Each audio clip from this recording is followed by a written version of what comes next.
Imagine going outside hours before the sun is supposed to rise and seeing the sky glow like it's mid-morning.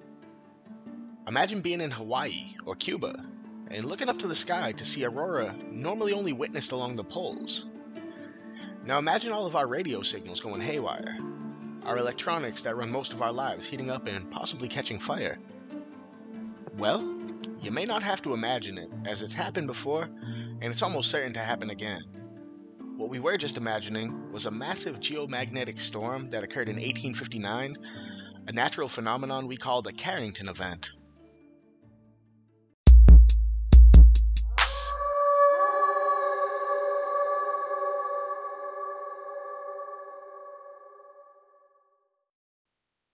What's up, everybody? Welcome back to my channel. You got your boy Smash here. This is my 6th video in a series entitled History's Strangest Events. This is where we're going to look at some of the weirdest, strangest, and most bizarre events in human history. From mass hysteria to cataclysmic natural phenomenon, we want to take you on a trip through our forgotten past. So if you like what you see, don't forget to follow and smash that like button. And of course, hit the little bell icon so you know when my next video drops. Our universe is amazing. Our solar system alone is so full of wonder that we could make YouTube videos for days and days. I mean, just the fact that the position of our rock floating through space is the perfect distance from our home star, a star that provides just enough light and heat for life to evolve and thrive, is more incredible than any religious origin story. There has to be a certain balance to allow life to exist. And today we're going to talk about what happens when that balance shifts even the slightest bit, and what may happen if it shifts even further. Now, to do this, we're going to go back to 1859. And unlike the rest of my videos so far, we aren't going to a single location, as the event we'll talk about today was an anomaly that was felt worldwide. At the start of September 1859, our planet was about to experience something that had never been recorded in human history. The sun was approaching its solar maximum, a period of elevated solar activity at the end of solar level 10.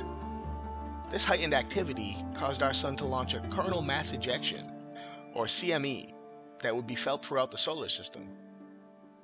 A CME is when a star, or in this case our sun, ejects large amounts of magnetic shield and plasma from its corona into the heliosphere. When a CME enters interplanetary space, it's referred to as an ICME, or interplanetary coronal mass ejection. And these are the ones that will affect us here on our planet. And that's exactly what happened back in September 1859. A CME collided with Earth's magnetosphere, causing a geomagnetic storm unlike any we'd ever seen, at least in our documented history. This geomagnetic storm was first identified by British astronomers Richard Christopher Carrington and Richard Hodgson, which is why we call this particular instance the Carrington Event. And while solar flares are nothing new, they happen all the time, what makes the Carrington Event special is the sheer magnitude of the geomagnetic storm it created. Normally, when a CME is headed toward Earth, it takes several days to actually reach us here. During the Carrington Event, however, the solar flare was moving at an unusually high speed, allowing it to reach Earth in just 17 hours. This is thought to have been caused by a much smaller CME a few days prior that caused an aurora event of a much lesser magnitude. It's believed that this first flare cleared out some of the solar winds, leaving an opening for the second CME to reach us at unprecedented speeds. This high-velocity CME created a geomagnetic storm that lit up the sky nearly from pole to pole. Signs of the aurora could be seen in the northern hemisphere in areas such as the Rocky Mountains in Colorado and further south into Mexico, even as close to the equator as Colombia. In the Rockies, the glow was so bright that hours before sunrise, it woke the miners in the area who started making breakfast believing the sun had already risen. Folks in New England could read the paper by the light of the aurora. This immense light show lasted about 5 full minutes. One account from the Baltimore American and Commercial Advertiser reported, "Those who happened to be out late on Thursday night had an opportunity of witnessing another magnificent display of auroral lights. The phenomenon was very similar to the display on Sunday night, though at times the light was, if possible, more brilliant, and the prismatic hues more varied and gorgeous. The light appeared to cover the whole firmament, apparently like a luminous cloud, through which the stars of the larger magnitude indistinctly shone. The light was greater than that of the moon at its full, but had an indescribable softness and delicacy that seemed to envelop everything upon which it rested. C.F. Herbert, a miner in Perth, Australia, gave a similar account to the Daily News in Perth. I was gold digging at Rokewood, about 4 miles from Rokewood Township, Victoria. Myself and 2 mates, looking out the tent, saw a great reflection in the southern heavens at about 7 o'clock, and in a half an hour a scene of almost unspeakable beauty presented itself. Lights of every imaginable color were issuing from the southern heavens, one color fading away only to give place to another, if possible more beautiful than the last. The streams mounting to the zenith, but always becoming a rich purple when reaching there, and always curling round, leaving a clear strip of sky, which may be described as 4 fingers held at arm's length. It was a sight never to be forgotten, and was considered at the time to be the greatest aurora recorded. The rationalist and pantheist saw nature in her most exquisite robes, recognizing the divine immanence, immutable laws, cause and effect. The superstitious and the fanatical had dire forebodings, and thought it a foreshadowing of Armageddon and final dissolution. Yeah, so many of the religious people at the time thought that this was revelations, that the end time was here. They believed that this was the coming of the apocalypse.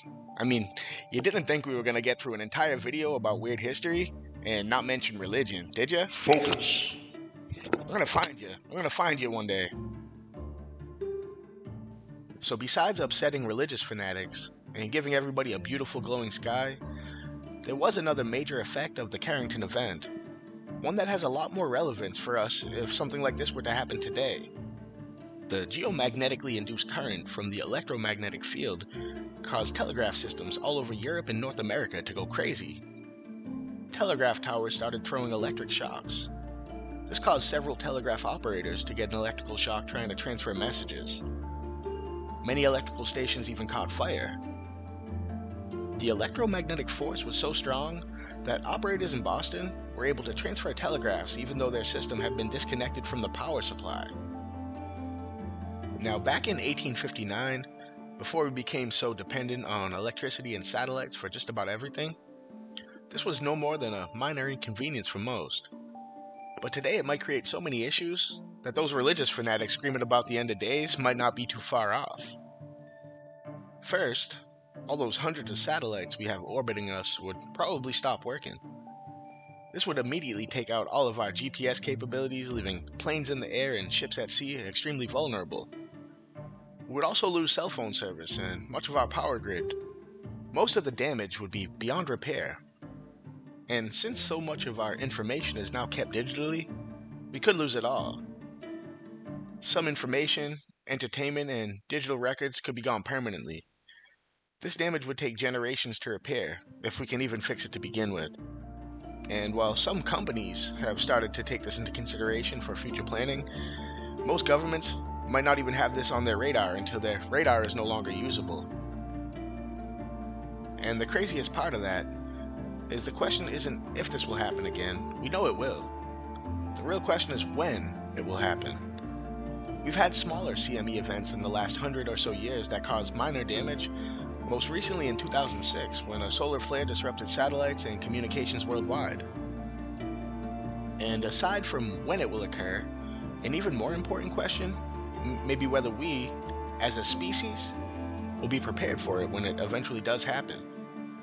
Jump into the comments and tell me what would be the worst part if this happened today, and let me know your thoughts on the Carrington Event.